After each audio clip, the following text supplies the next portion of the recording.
susceptible de que usted me inicie una acción judicial. Esa posición se conoce generalmente en la doctrina de propiedad intelectual como la política del buen samaritano, que es la política que se utiliza en la responsabilidad de los ISP, en la Digital Millennium Copyright Act, que es la ley norteamericana. Por el contrario, en Europa es algo parecido a lo que se establece en este proyecto. Miren, establecer la discusión desde un punto de vista técnico sobre cuál es mejor o cuál es peor, al final no se reduce a una cuestión de una opinión. Me parece que se reduce a la cuestión de una opinión. Es más discutible, a mi juicio, parece más discutible, por ejemplo, que la ley produjera una vulneración exacta de los derechos fundamentales o del derecho a la libertad de expresión.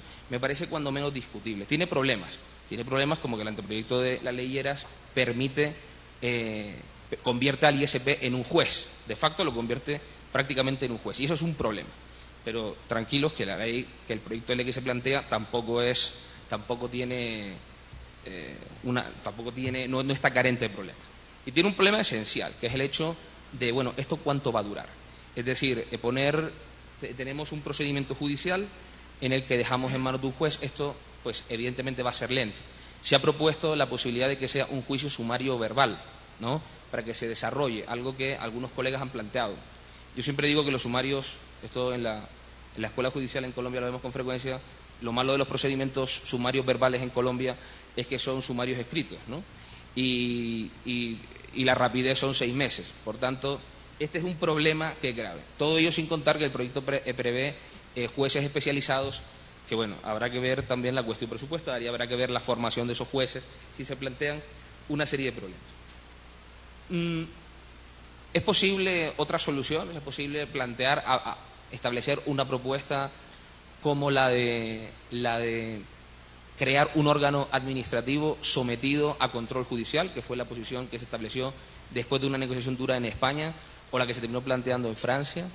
Pues bueno, podría ser una opción que podría ser más rápida, pero que también tendría sus problemas y tendría sus detractores, en el sentido en el que quienes mantienen las posiciones más radicales, o no sé si radicales, pero al menos si bien definidas en materia de libertad de expresión, dirían que eso es una intervención del gobierno que podría dar lugar a la censura.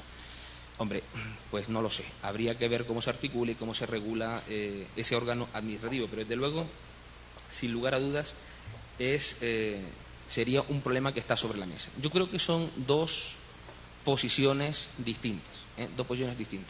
El senador contaba que en Francia o en Inglaterra, en Francia o en España, las leyes no habían funcionado, ¿no? El hecho es que en Francia los datos que cuenta el senador son ciertos, pero también es cierto que la descarga de material protegido ha disminuido en un porcentaje muy, muy elevado.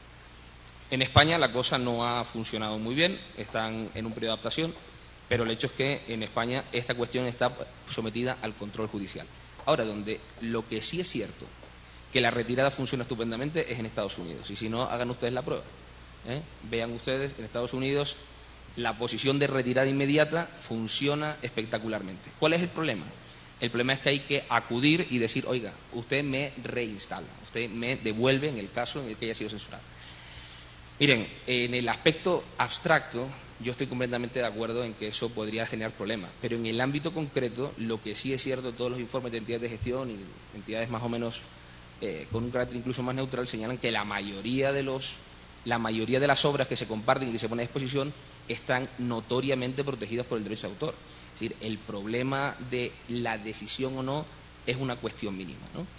En cualquier caso, es decir, tampoco es una locura. Yo lo digo abiertamente, de la ley Lleras no me gusta que no incurran en las excepciones, que no tenga un régimen de excepción. Me parece, y así lo he transmitido al gobierno, no me parece que hay una ausencia y que es una cuestión que debe ser subsanada. Pero el procedimiento que establecen tampoco me parece un disparate. Me parece que hay elementos que hay que conocer, hay que determinar qué es el conocimiento efectivo, hay que determinar distintas cuestiones, ¿no?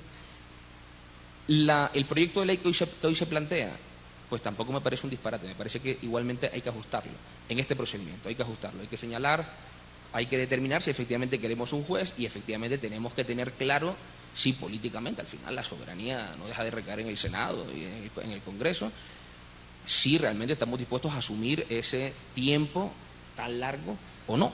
Y al final termina siendo termina siendo una cuestión de decisión, ¿no? Una cuestión de decisión. Lo importante es que para solventar este problema, para solventar el tema de la descarga de contenidos, leyes de este tipo son necesarias. Y son necesarias 3 leyes esenciales. Una, la reforma de la Ley de Comercio Electrónico, la reforma de la Ley de Derechos de Autor para la inclusión de las excepciones, cosa que este proyecto plantea, y en tercer lugar, la creación de una ley específica que regule, como en buena medida hace esta, el tema de las descargas y de la responsabilidad de los prestadores.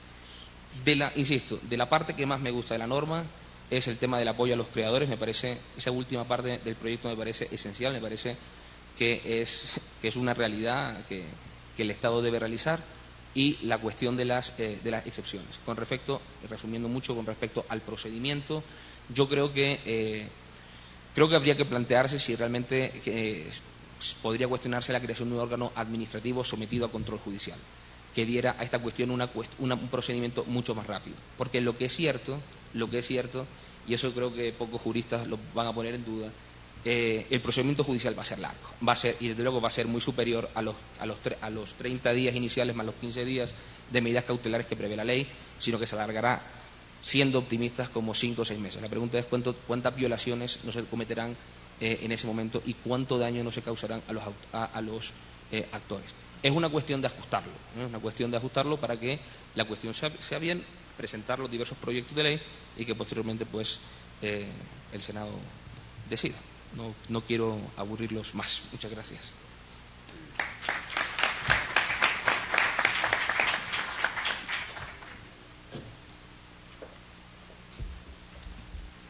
Muchas gracias.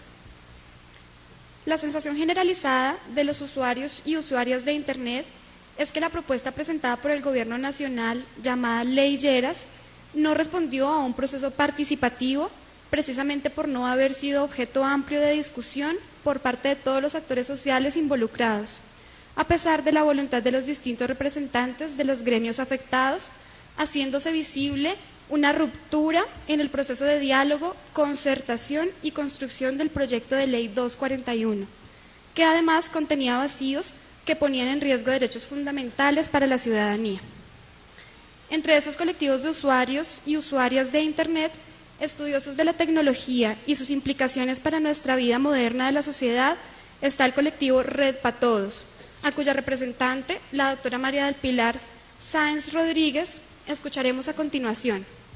Ella es licenciada en física, docente universitaria, consultora para el componente virtual del programa Ondas de Colciencias, conocedora y activista social en temas de ciencia y tecnología, actualmente participante activa del colectivo Red Pa' Todos, a raíz de la presentación del proyecto de ley sobre derechos de autor y derechos conexos en Internet, presentado por el Gobierno Nacional.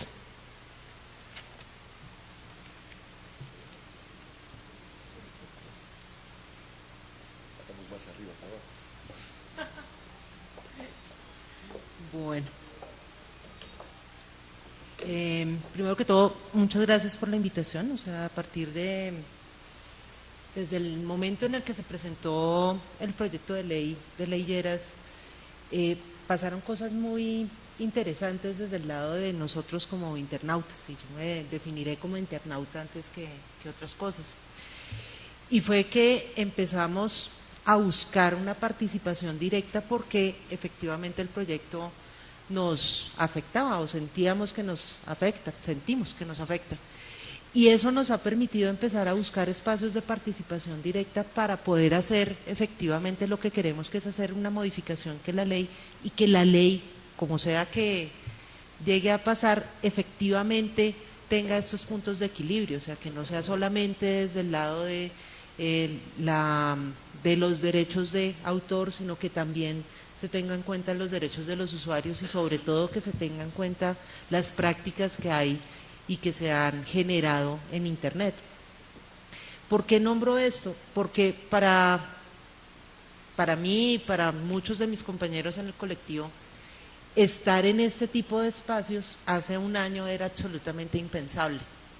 Y creo que una de las grandes cosas que ha propiciado el proyecto de ley y ahora el proyecto de ley alterno es efectivamente que se le den voces a otras personas que usualmente